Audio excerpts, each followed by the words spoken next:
everybody. I am joined by my girl, Pamela Maldonado, who you will probably recognize or maybe not recognize initially as the former head of social for PokerNews. She completely changed the face of social media for us, somebody that I very much respect and who it was just like wonderful to work with, who has now moved on with her life to Oddshark, something Pam has lots of other skills and things that she's good at. She's fantastic at tennis. She also is a huge lover of the sports and sports betting. So first, before we get deep into all this election stuff, Pam, give a little taste to the audience about you. Let's talk a little bit about your career and sort of where you find yourself now. Well, it's kind of funny that we're doing politics now because, well, that's kind of a complete full circle of where my life has been. Pretty much was groomed to go into law school. I remember telling my parents when I was younger that I wanted to be the next Ginsburg. I wanted to be on the Supreme Court. And then college happened. And then I decided few months, 3 months before graduation, I don't want to go to law school. So I just changed my life. I had interned, I clerked, I worked with some of the best judges, I worked with state senators, I did a whole bunch of things right on that path. And then I just shifted gears, kind of did a little bit of everything in between, ended up with PokerNews. Of course, those were an incredible few years that I had because I moved to Vegas, was fortunate enough to get in right at a good time, met some incredible people through the poker industry. You yourself, of course, and it was just, you learn so much, not just about like the poker industry itself, but about people's behaviors and it's just a different, I don't think people quite understand how different poker is from the rest of the world. It's kind of its own niche bubble. And so everything that you've absorbed and you've learned, you all of a sudden step outside and you're like, wow, there's a whole new world outside. But it all is relative. I did marketing and social media for PokerNews, but then I was also into like graphic design and I was very much into numbers, and all of that tied into, well, now I also love playing poker. And then now I love doing the marketing analysis of who our audience is, and then all of that analysis tied into, well, now I love sports betting. It's all just intertwined into one big giant furball of data collecting is what it is essentially, and now you're trying to determine on how to use it, whether it is for buying into stocks or buying into a political betting market or into a poker hand or into sports betting. So I think it all just helped me become more focused on what it was that I love to do, and that's crunching numbers, crunching data. And so I've always loved sports, of course. Born and raised Texas girl. I love college football. So it was just like going into sports betting was kind of like the next thing for me. And it was a complete accident. I left PokerNews right before the series. And I had no plans. I was going to take a year off. I'm also into fitness. So I was going to just become get my personal training certification, which I did end up doing still, by the way, just because of my personal knowledge. I wanted to learn, I wanted to grow. But somebody from Oddshark, who was following me always for my college football stuff, reached out to me and was like, hey, I saw that you're a free agent. Would you be interested? Well, like, here we are a year later. I'm still with them. I've been on Yahoo Sports. I've been on NBC Sports. I've been now on VSiN yesterday, which is a really big company in Vegas, talking political props betting. So, I mean, it's just been a whirlwind of unexpected stuff, but it's been a fantastic year, and appreciative for what's going on. It's so interesting because ultimately I was just interested in what was going on in terms of betting. I just think betting is interesting in any sense, but of course with the election and sort of the vibe, everybody, spazzing out of the election, I just was trying to find interesting people to talk to who had great minds to crunch the numbers, to look at the data, and who really understand betting. It turns out a lot of people outside of the stock market especially don't understand just betting in general. But of course, poker players and most of our audience does and understands, probabilities and this. But it was interesting because when I was looking, I was really struggling to find qualified, interesting people to talk to about this election and about betting on this election. And I'm sure part of that is because there's, we have restrictions in the United States, which I'm sure you will talk about a little bit, but I had remembered seeing a video where you were talking about some of the most interesting bets that people could do or something like that along the lines. And I was like, oh my gosh, Pam is the person to talk to. So it doesn't surprise me that lots of major, news outlets have reached out to you, because I do think there seems to be some sort of gap out there. And really, actually, even it's very similar, I think, in sports betting, where there's not very many qualified women. So you're clearly like taking that gamble, leaving Poker News and finding this niche for you. I think there was just like a huge opening that you can fill, which sounds so gross. Sorry, you guys. For all Sarah. Yeah, of course I just. And we are right back to 2018. So let's though just start, first, let's talk a little bit about what the climate is for the sort of standard bets. First of all, like if you're in the US or if you're not in the US, are you allowed to bet? Where can you? And if we're just talking about the outcome of the election, what do things look like right now? So I think that's kind of where it all starts, is maybe people feel like politics betting isn't necessarily like a big deal a week away. Now it's starting to become like a big deal. But that's part of the reason why, is because not every betting market offers the option to put money onto politics. So everything that you find, whether it's related to political props or to who's going to win the election, the states, the senates, all of that can be found on some of the offshore books. But that doesn't necessarily mean that they're being offered in Vegas or being offered on something like a DraftKings or a FanDuel. So that's problem number one. But still, people are excited, I would say, about looking at it from a betting perspective, because okay, it's one thing to look at a poll, it's one thing to watch NBC, to watch CNN, to watch all these other news outlets talking about the politics of it all and who's going to win and a landslide victory or like 2016 Hillary. But when you actually put a betting model to it, well, now it becomes a little bit more interesting, because you have Joe Biden is like, let's look back at 2016. Hillary Clinton, it was on front page of Huffington Post, a 98% chance to win. And then if you actually looked at the betting odds of it, well, Donald Trump was only like a plus 125, plus 150 underdog. So that very much said, hey, this isn't a blowout like you would expect. So what I've been doing instead ever since was looking at it from a betting perspective of, okay, the polls say one thing, news outlets say another. What are the betting odds telling me? Because that's going to be a lot more indicative of the actual outcome, in my opinion. And it's not just the betting odds of who's going to win. Take it down a little step, bring it out a step further and say, look at it from a state by state perspective. You have the states that Trump won in 2016. Is he still going to win those states again, or do they have a chance at turning back to blue? Well, the odds are going to tell me one story that maybe the polls and the news story outlets aren't going to tell me. So that's one. I think that's the most fascinating part, is trying to decipher. You have all this data at your hands, at your whim. The problem now is knowing how to interpret it.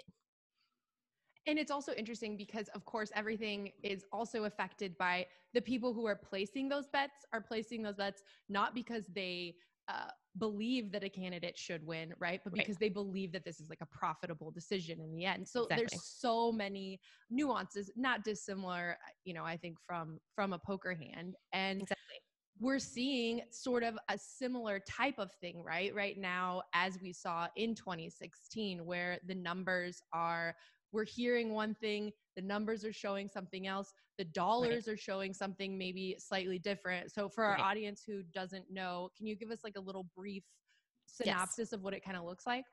So if we're going to look at it from now, you have to kind of look at it from the beginning. And prior to this whole pandemic, Biden was favored. I'm sorry, not Biden. Trump was favored. He was the returning incumbent. He was looking to be like the outside, never going to change winner. And then the pandemic happened. Well, now all of a sudden the odds shifted from Trump's favor into Biden's. It was kind of, I wouldn't say into Biden's, it was kind of more of a 50-50. As the progression of each month came on, and as the pandemic just got maybe worse and worse, and the death toll went up and the economy kind of went down, and then stocks plummeted, like all of a sudden you saw those odds shift drastically from Trump being the favorite. at minus, I think if I believe correctly, something around March, April, he was still like a minus 125 favorite, which means you put $125 to win 100. And to now, at this moment, he is now a plus 175 underdog. And now with Biden as the big minus 200 favorite, that's pretty much stayed the same, especially since ever since Trump did get coronavirus himself. Those odds were even way worse. It was minus 275 for Biden. But right now, as it sits, it is Biden minus 200, Donald Trump plus 175, which is an indicative of, yes, the polls saying that Biden is holding a comfortable lead. Now, the difference that you see between 2016, this is the problem that a lot of people have. 2016, we've already been there. We've already done that. Hillary was supposed to win. Look what happened. I'm not going to fall into that trap again. Well, now that there's two key differences with that is back in 2016, not once, one time, did Hillary Clinton ever hold a 50% threshold. She was always around in any state poll, in any general election across the country poll, nationwide poll, did she ever pass 50% on favorability in any topic, whether it was the economy, whether it was just, hey, we like you, the most basic of polls. Not once did she ever pass 50%. I think the highest that she was around 48%. Biden, not only has he passed that mark, he passed that mark months ago, and he has never dropped since. He has not only passed the 50% threshold that Hillary Clinton never did, but he has maintained that level of interest, that level of favorability for months and months. That's number one. Number two, there is a huge gap. We've already seen it, is record-breaking numbers for voter turnout. As of right now, I just did a podcast yesterday. That number was of how many people have voted in the country. That number was at 62 million. This morning, as of 10 minutes ago, that number is 73 million. That is record-breaking. We are on track for historic levels. What they're calling it is the highest voter turnout since like 1908 or something just remarkable. That's 25 million more at this time in 2016. In my opinion, that is not at all good news, spells good news for an incumbent president trying to get reelected. Now, of course, you have to look at it from the perspective of a lot has changed because of the pandemic. Maybe we have more votes because of mail-in ballots. We have a lot more mail-in voting this time than we ever have because of the pandemic. So what do these numbers, what does 73 million necessarily mean? And we don't yet have an answer to that, but it is just an entirely different level of enthusiasm now than we've ever reached in the last 100 years. Wow, that's super crazy. I didn't realize that. That's really, really crazy and really actually awesome because I think that's something, that we should feel lucky and blessed to be able to do. And it's unfortunate for anyone, I think, who doesn't participate in even if it's sometimes I'm not even sure, maybe it is a big sham, but at least you can say that you did it and you went for it and you tried. And so I was actually talking to someone a couple of days ago who was comparing this though, to remember, to say it was maybe 2 years ago, the Mayweather versus Conor McGregor fight, where the odds were kind of weirdly favored, or that maybe McGregor might win, even though most people who knew anything about boxing were there's zero chance. So it actually just made sense to put your money on Mayweather, right? But in this spot, since so many people are putting their money on Trump, do you think they're doing it because, like you're saying, odds wise, maybe you can just win more money and you might as well take a shot, take the long shot? Or do you think there's some sort of more subversive people really just actually want, maybe these are people who are not great bettors who just want to see him win? Right. So I don't actually have numbers in front of me that say what percentage of the money, what percentage of the tickets is on either candidate. But I will say that Biden, it has been a favorite for months, and we've seen that number tick up from minus as low as this, we're talking about March, April, as low as minus 125, skyrocket to minus 300, and now he's sitting around minus 200. I would not say that people who are putting their money on Trump I think the people who are putting their money on Trump still has the 2016 notion without actually diving into the data that we have at hand. And I myself, fool me once, shame on you. Fool me twice, shame on me. I myself was one of those people in 2016 who was like, oh, Hillary's got this, without knowing the actual numbers, without knowing the data that was standing behind it. Well, now I've been doing this for months and months. Like, this is the most knowledgeable that I have ever been on our democratic system, on our voting process, that I've ever been in my lifetime. All it took was a pandemic for me to like understand the actual process of everything. And because it happens to be from a betting perspective, that yeah, I kind of dug in a little deeper, because I don't want to give false information to people. I don't want to be that person, oh, this is going to be a landslide.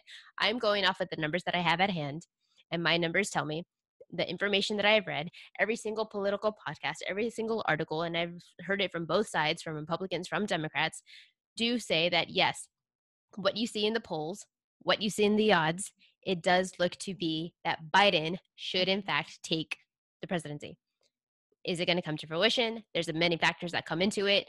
Number one, it's a sad tale to talk about, but it is the truth of the matter. And if you're talking about putting your money on either side, you want to lay out the facts. And one of the facts is voter suppression. It's very much a real thing across the country.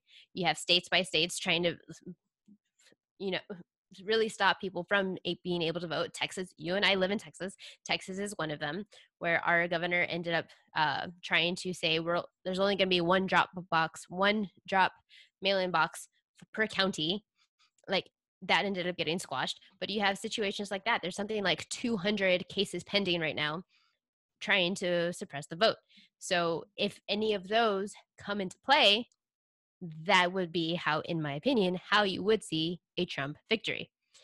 However, you also see the opportunity where this could potentially be a landslide victory. If the numbers are just so drastic in Biden's favor, this is over.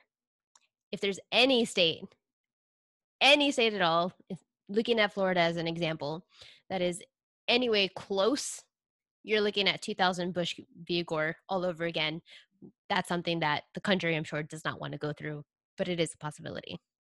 So I would say that the people who are placing their money on Trump, I'm just not going to say it. The ones who are putting 2016 are placing too much emphasis on 2016 results rather than looking at the voter turnout now, the state by state. You're now also seeing states where they have a Republican in the Senate, and they are actually very much at risk of getting pushed out by a Democrat. Change is happening. Demographics have changed. Scenarios have changed. We're in a pandemic. Hundreds of thousands of people have died. People are losing their jobs. The businesses are not only closing, they're closing permanently. So the permanent job loss rate, it's down. Stock market. There's just so many factors that no, this is not at all 2016. Very much different in a dozen ways. And I actually didn't even know. I mean, in 2016, I didn't think there was any chance that they would let Trump win, actually. I was like, I feel like the powers that be like will figure something out. Like, this is like a train that like will never stop anyways. So I definitely think there's infinite numbers of factors, some of which I think we know of and control, and some of them I'm not even 100% sure. But I do know that outside of just the who's going to win, there are tons of other super fun, crazy, weird things people can put their money on. Oh my gosh, this light is so bright. It is like blinding. I'm so sorry, you guys who are watching this. It is like, I look like a terrifying ghost. But let's talk about just, like 2, 3, 4, like let's talk about some of the cool other things that people can bet on and what those spreads represent. Well, let's talk about state by state then, because you and I, we both live in Texas. Why not? Let's talk about Texas. One of the biggest things that people have been talking about just yesterday, there was a news source. It was, I believe it was NBC, officially listed Texas as a toss-up state. In what generation, in what year would anyone ever think that Texas could potentially be a toss-up state? Well, like I said, for all the dozens of factors that have come into play, now it potentially is. I'm not going to say that it is. I don't know what the polling, I myself am not out there on the streets asking people, but here's what I know is that California, Arizona, New York, all of these other states have infiltrated into the state of Texas. Maybe their states are closed up. Texas is open. We have been open. I myself have been going to the gym since May. You have other states who have record job loss. Texas, maybe not as much hurting economically as the rest of other states. So what does that mean? We have a large number of transient people, and it's not just the people. We have large tech companies coming into the state of Texas. So what are they bringing over?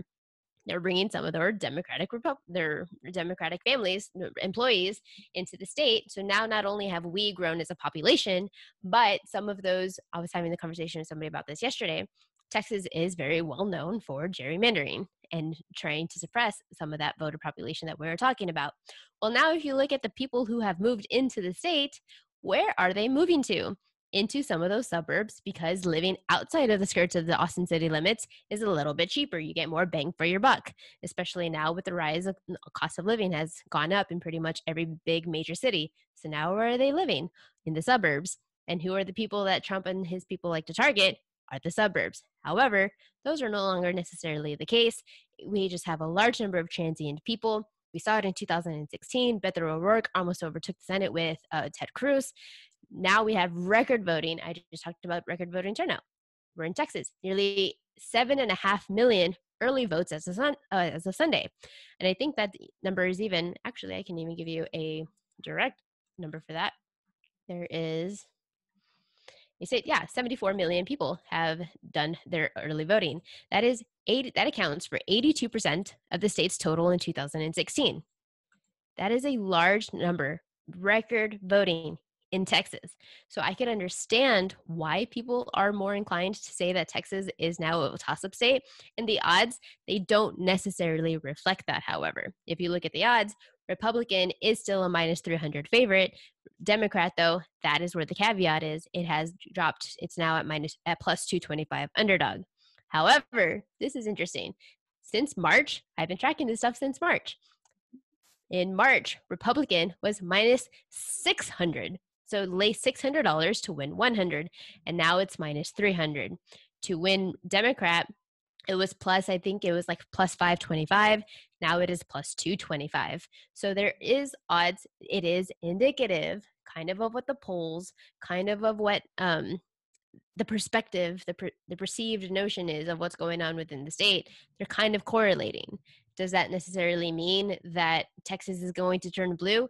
Not at all. However, I do believe that, yes, Texas has a really solid chance of being a much closer race than most people would expect.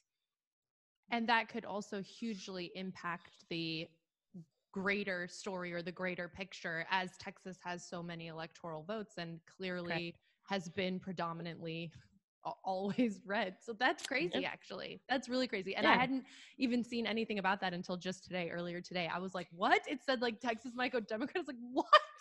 See, What is happening? And I think the people who are saying like absolutely not, no way that Texas goes blue, are the people who are not in Texas and who don't live the day to day of. You and I both also lived in Vegas. You and I could speak to a dozen people, and 11 out of 12, when you ask them, hey, where are you from? 11 out of 12 would say not Vegas. They're from somewhere else. Well, Texas has essentially become the same thing. People are talking about they're moving over because of the pandemic. We've had a large number of people moving over because we have hurricanes, and they're moving away from Louisiana. They're moving away from all of these southern states coming into Texas. Like I said, our economy since 2008, our economy in Texas has always kind of been pretty rock solid.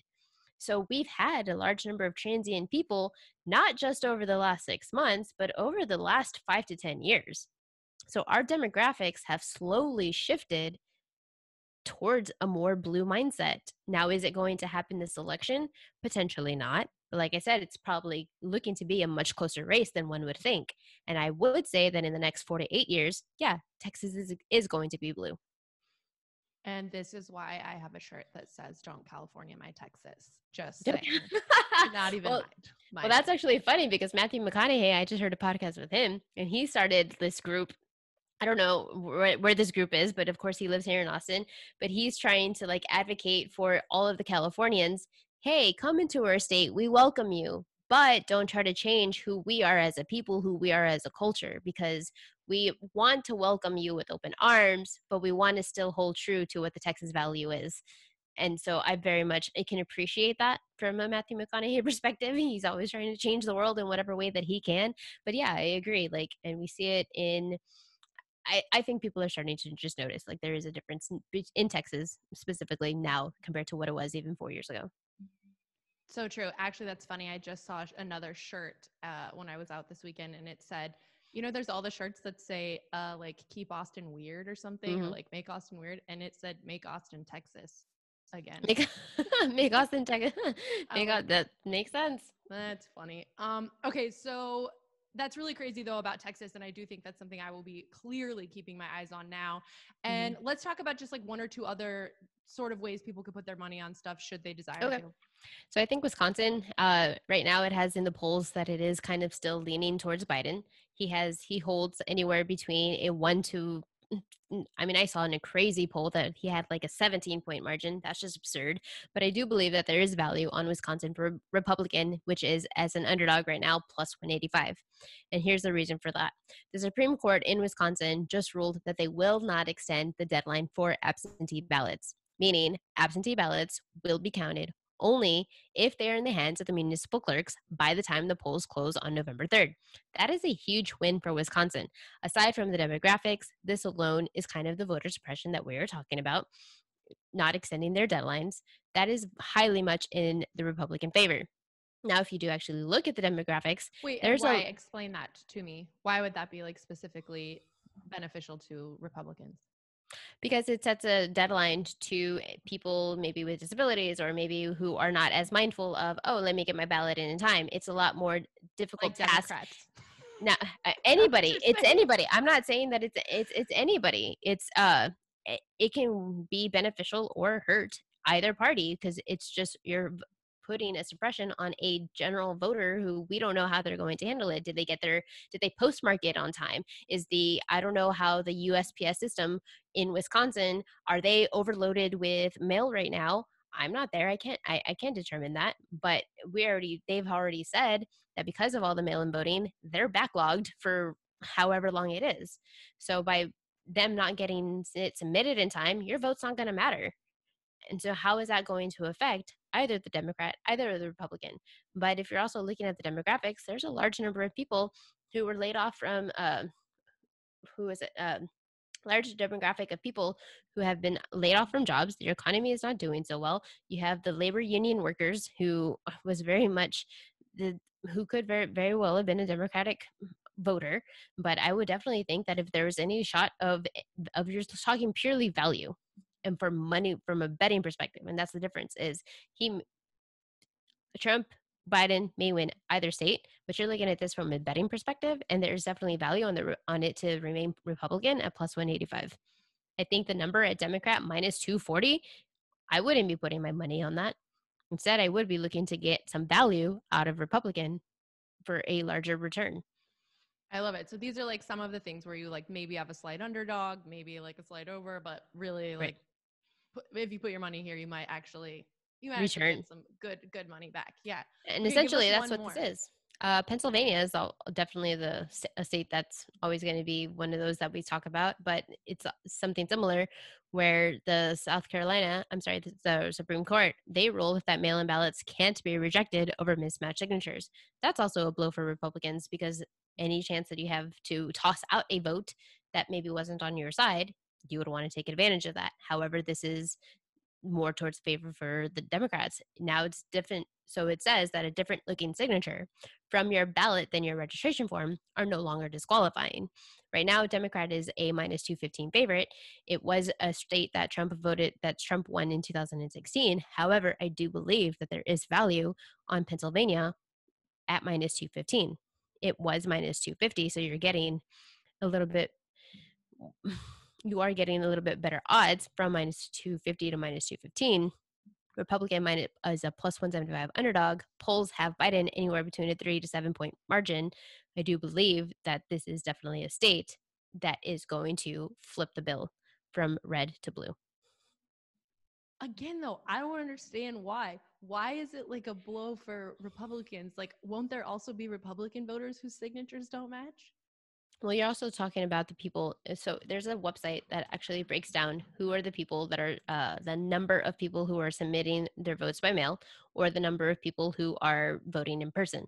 And some states, not all states, Texas is one of them who doesn't, but some states actually do break down the number of votes already submitted by party. So there's more Republicans who have voted, there's more Democrats who have voted. Let's break it down that way.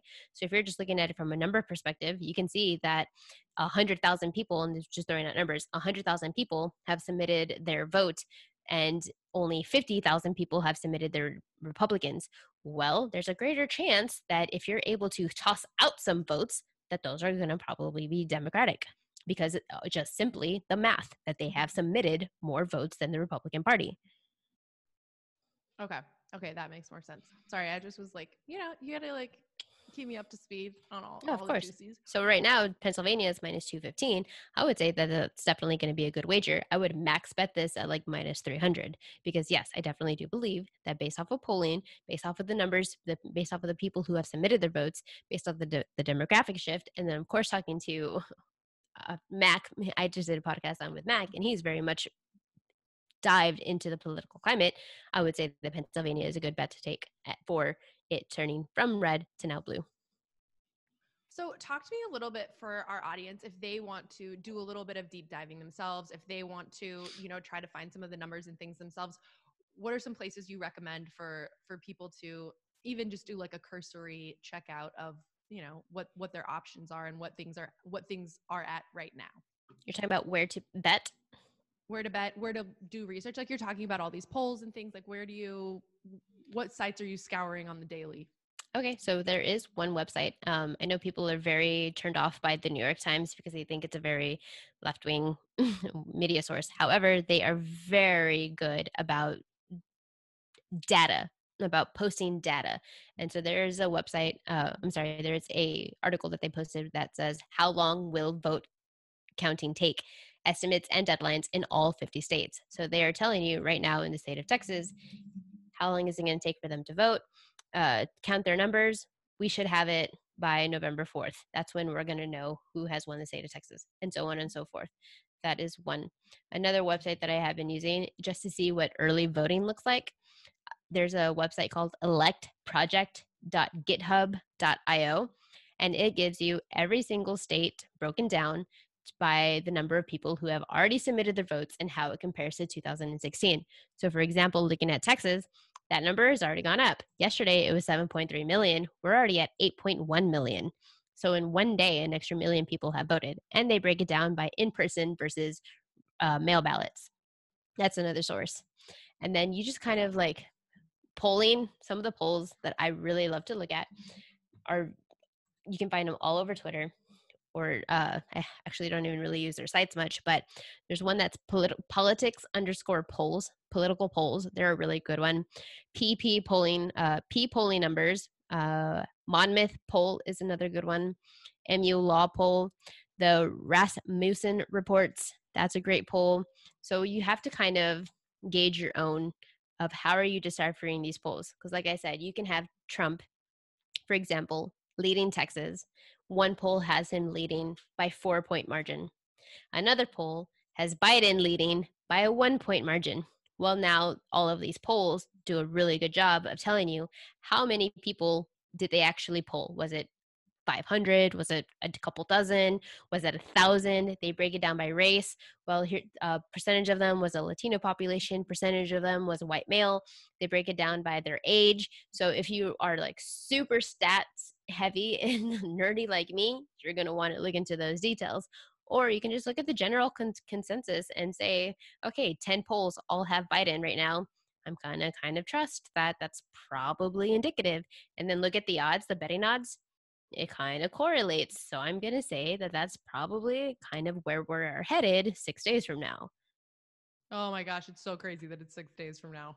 Ooh, I'm Thank getting goodness. a little sweat. And honestly, like you were running the PokerNews social media for so long. And I think people ate up your social media. They loved it, but you were really hesitant to kind of like flip the camera on yourself to like make yourself, known in whatever way. And yet Right. since you have sort of shifted in your career, I love following your social media. I think you do a great job of sort of balancing, you know, like retweeting things that are great and interesting and funny and putting out stuff that's kind of your own, things that I think are, you know, somehow I think a lot of things correlate that people don't realize. I think fitness somehow, you know, correlates to these sports betting and things like this. But Right. for those who are listening who want to and who would like to follow the action as we are 6 days away from the election, Yes. where can they follow you?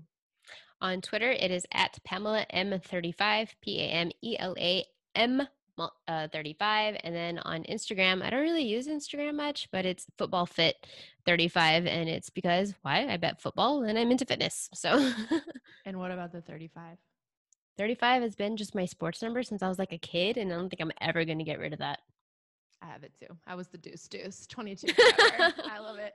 Well, I just appreciate you so much taking the time. It has been so awesome to get your perspective on everything and to just hear you drop these bombs. I'm going to be honest with you guys. I have to admit, I made a video 2 weeks ago where I actually had to Google what the plus and minus numbers mean in the odds world. Oh my gosh. And yeah, so it was terrible. I was really going to need help if I was going to make this kind of content. So I will say to anybody who is looking to bet the politics, if they don't really want to dive into the states or the Senate races, I do think that right now Biden is minus 200.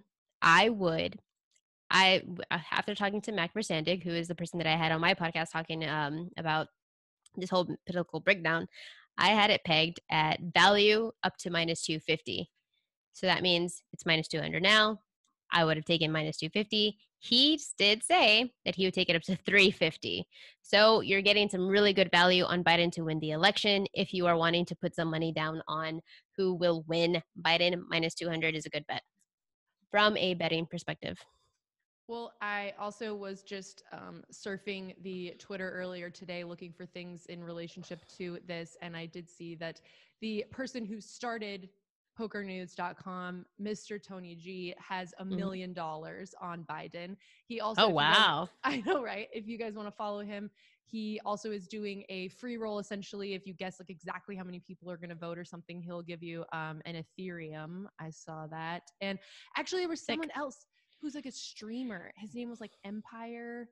Oh gosh, Empire something. Anyways, he also said he said if you vote for Biden, you're dumb. But I have $1 million riding on it. So who was that? Tony G? $1 million. Oh, another person. Yeah, his name was Empire something. I think he's a streamer. I want to say he's a streamer.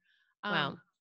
But yeah, I was like, wow, that's really like. So some people are really putting their money where their mouth is. And I have to say, I remember. You might have even been with us in Barcelona when the McGregor-Mayweather fight was happening. And I remember so many poker players I knew were like, I will bet my whole bankroll right now on Mayweather. Like the fact that they were getting odds to bet on Mayweather that were like even close to anything. They were like putting in, 200K, 300K. And they told me to bet on it. It's the same thing with Khabib. I got everyone over the weekend was like, it's a guarantee, sure money, free money, just take it. I think he was a minus 300 favorite. He ended up dropping down to like minus 275. And I didn't take it. And he demolished and won just how everyone said he would. So sometimes you miss up on those free opportunities. I think if you see where the big money is, I know that Tony G, he's not in the US, but if you see somebody laying down $1 million, that's probably a good sign that that's the right side. Yeah, he's been taking good bets for a long time. And that is something that I read when I was researching this content a couple weeks ago was all the big money is on Biden. And so it's interesting because I do often think the big money, they got big money for a reason. Big money doesn't always mean smart money. It just means big money. But I will be really down for that. And also I'll just take the big money, stupid big money. Yes. All right. Well, thank you so much. And we really, really appreciate you coming on. I would like to have you on more, actually. I think it would be fun to do some stuff also on like sports betting and what have you. And yeah, thank you. You are the best. Have a good day.